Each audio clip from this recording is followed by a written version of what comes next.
So now the part 2 of salts preparations video. Okay, last video we talked about titration, acid reaction and precipitation. Now I'm going to break up each and every one of them and basically tell you the key points of what titration is, what reagents to use. So basically for titration, right, it's actually acid and alkaline reaction. Okay, this is like you will see this maybe about 80% of the time. And don't forget, okay, this is the key thing. Actually for titration, you can also use it for acid with some carbonate. Some carbonate are actually in aqueous form, they are not in a solid, so we can also use it. Basically titration, right, is for soluble spar salts. So soluble spar salts are actually a very special group whereby they are so soluble that whether it's in acid or alkaline or carbonate, they are all aqueous. So basically you are going to be dealing with okay, so I'm going to draw a burette, okay, burette, okay, and then this is like a conical flask, okay. So basically inside here, okay, sometimes it's alkaline, you can put alkaline, okay, it's vice versa, okay, it can be acid here, then alkaline here also. So this is like acid, okay. We're gonna drop like drip by drip, okay, until the indicator turns color, and then we record the reading of exact alkaline used. Why is it so? So my students, sometimes they don't know, they just memorize, oh, they have to do that and things like that. It is because acid is colorless, okay, this is colorless, and for spar salts, right, they are alkaline, their carbonate are also colorless.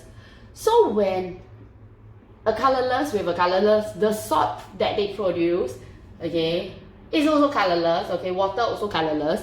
So everything is colorless. How do you know that, oh, inside here is solely salt, or it is some acid left with salt, or some alkaline? If you don't stop, right, and you keep adding alkaline, what you get is salt with excess alkaline. And think about it, if you want to go and prepare, later you're going to do crystallization. Is your crystal, are your crystals pure? No, your crystals are going to be like salt with alkaline. It's either excess alkaline or excess acid if we don't do it accurately and we don't do the measurements, okay. So for titration, everything has to be very accurate. So this one, we have to pipette, we have to use a pipette, okay, to pipette like 25 cm cube, okay, of acid or alkaline into a conical flask. Then we will fill the burette up with like alkaline, okay, wash first, yeah, then fill it up with alkaline, and then before that we will add some indicator here, yeah. The indicator that usually used is either methyl orange or phenolphthalein. Phenolphthalein is actually quite good. So during my time, we actually use phenolphthalein because it changes from colorless to pink. But nowadays I know most schools don't use phenolphthalein anymore. Some schools still use, because I read that phenolphthalein is slightly poisonous, so maybe that's the reason. But it doesn't matter, any of the indicator, okay, when it changes color, you do drop by drop until it changes color to the neutral color. You stop and you record the reading, yeah. And then you have to throw this away and repeat the whole thing. Then again, some questions will ask, why need to do that? Why need to throw away and repeat the whole thing? So some of my students will put for experimental accuracy. Actually, they don't know lah. No, it's actually because you think about it, you want to get the salt, right? Do you want the salt to be the one that you're going to prepare to be salt with methyl orange, you know, salt with any indicator? No, right? You want a pure salt. So you have to record the reading, and then this time round you have to do it without the indicator. That means you do by faith. Everything colorless, so you do by faith, and then you will stop exactly when, like for example, the first time yours is 19.7 cm cube, then you will stop at 19.7 cm cube, and then you crystallize it How do you do crystallization? That one is a Sec 1 topic. You have to heat until it's saturated. We won't know by our direct eyes, naked eyes, to see whether something is saturated or not. It's usually like maybe you heat until half of the solvent is gone, then you cool it down. Crystals will form. Okay, so crystals form already. How do you take the crystal? So usually some of my students, when they first started with me, they will put crystals form, then full stop. Then I will go to them and say, how do you take the crystals out? Do you dip? No, right? You have to, after that, perform filtration. So after this, you will have crystallization and then filtration. Okay, so that is the end for titration. Things that I want to share, the key mistakes. Sometimes students don't even know the basic ones. Oh, what is a titration? What reagents do you? They don't know that, oh, it must be an acid and an alkaline, or an acid with a soluble carbonate. For example, okay, let me take another color.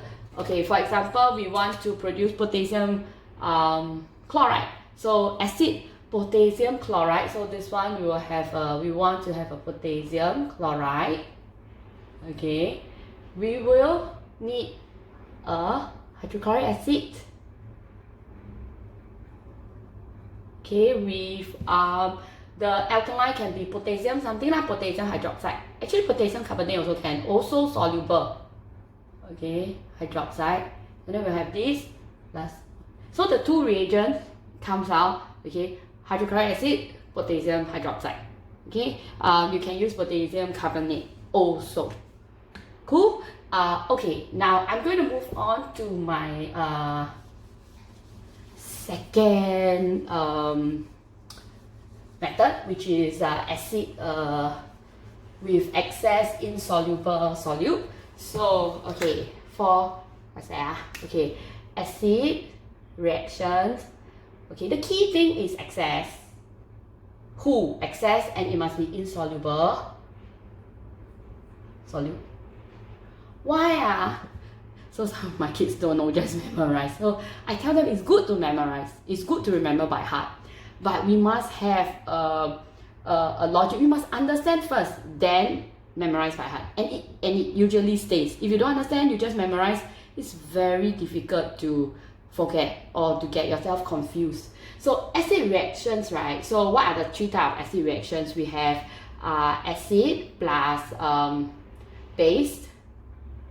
We will have a salt and water, and then we have acid plus carbonate.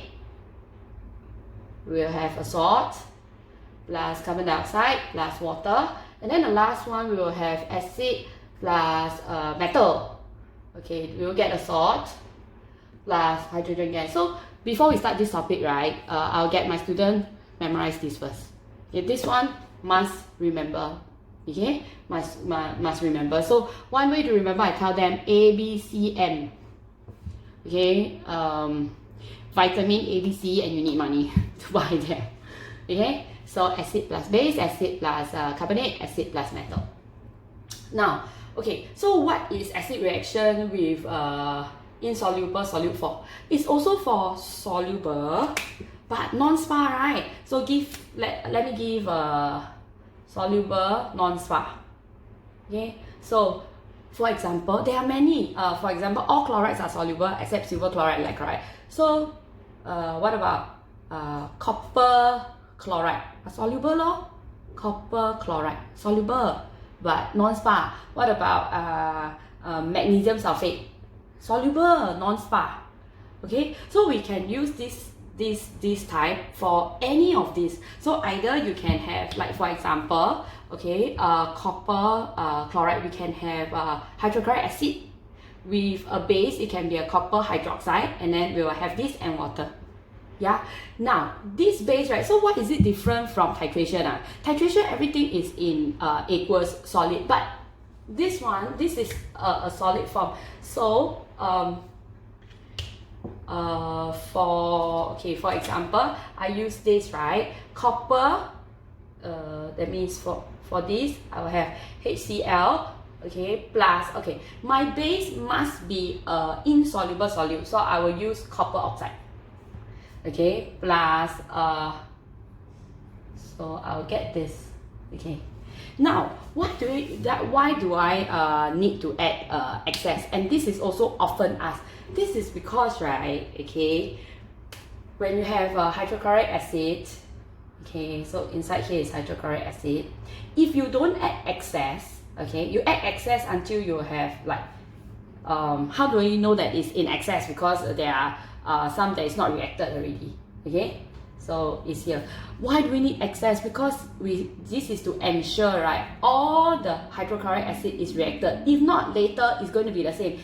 The salt that you're going to produce, the soluble salt, the aqueous salt that you're going to produce will be aqueous salt plus a little bit of HCl, which is not what we want. So we have to make sure that everything of the HCl that is soluble, that is used up. Then for the solid part, it's very easy to remove. We just do filtration. Actually, some textbook actually call this the filtration method, because this one confirm need to filter out because of the excess insoluble solute. So we will do filtration. Then after that, what we will get is pure copper chloride, and then we can go and crystallize again. Heat until saturation, cool down, then filter it out, filter the crystal out again, then clean with distilled water, dry between filter papers. Yeah, okay, that's it. So for magnesium sulfate, we will use sulfuric acid. Oh yeah, one thing, right, that often come out in exam and my student may get it wrong is, okay, for copper, okay, we don't use hydrochloric acid plus copper because copper is not reactive. So don't use this metal, because metal sometimes, for example, if it can be magnesium, it can be too reactive, or copper not reactive. So in actual fact, right, the experiment or the reaction will not take place. So it's always safe to use these two. Yeah, so this is the key point to note. And okay, so for magnesium sulfate, we will use sulfuric acid. So for this one, I'll just write down the reagent, sulfuric acid plus magnesium carbonate. Okay, now moving on to my last precipitation. Okay, this video a bit long. I'm like not very used to it. So okay, precipitation. Okay. So for precipitation, okay, we want a insoluble solute. Okay, so the key thing is, right, we need to have, so my student, like, sometimes when it comes to precipitation, they blur, because for titration, they know acid with alkaline. Then for acid reaction, 3 acid reaction they can use. But for precipitation, it's like oh, anything. Okay, so there's actually a rule also. The rule is the reagent, right? The 2 reagents must be soluble. Then I ask them to visualize. We want precipitate out, so we must have a liquid, add with another liquid, then precipitation will occur, and then we just filter, and then we will get the salt that we want. Okay, precipitation is what? Insoluble salt. So for example, silver or barium sulfate.